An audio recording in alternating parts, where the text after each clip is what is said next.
Take 4. So I previously talked about why we need to transform, what's going on in our brains and in our behavior, how it gets to be this way, why it's so easy to be imbalanced. Now I'm going to talk about actually how you change it, some principles to remember, and then actual steps to accomplish it. So, my personal approach to understanding things is in a system perspective. So, my background is in studying complexity, building networks, analyzing them, and drawing information and understanding about how the system works and the dynamics of it, and maybe how to change it from this kind of approach. So this will be the lens, essentially, that I use for personal transformation.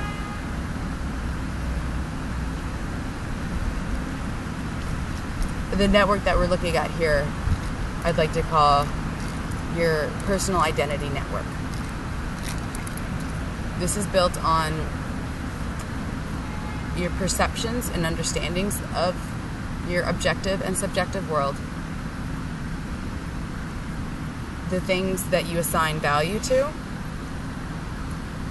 the calculus that you use to assign this value, and then the types of interactions you have with the larger group and within yourself. So, is that a crow?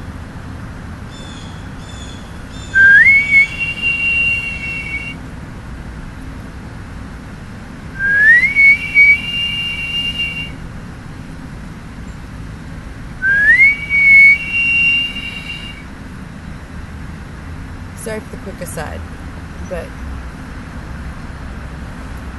if it so happens, it's a good example of neural conditioning, which is what I consider about half of the story with personal transformation.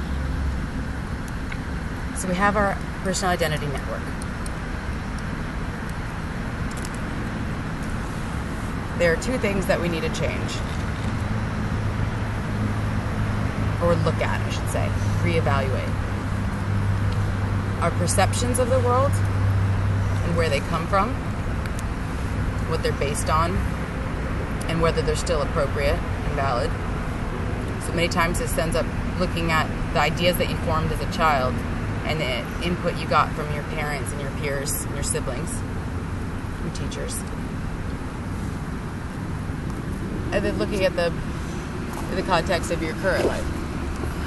And say, is this really still the case that I need to be a good boy, or that I need to be a polite girl, or I need to, do this or that.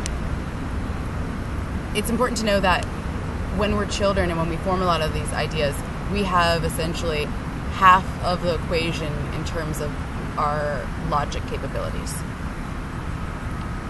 We're able to do inductive reasoning, where we see a specific instance, we see another one, and then we generalize it. But we're not yet capable of going in the reverse direction, or at least not in a strong and efficient way, of deductive reasoning, where you see the whole, you see a lot of instances, and you identify the pattern, and you can apply it to a specific instance. This second type of logic is very crucial in being able to have an internal checks and balance, essentially a quality controller for your perceptions of the world.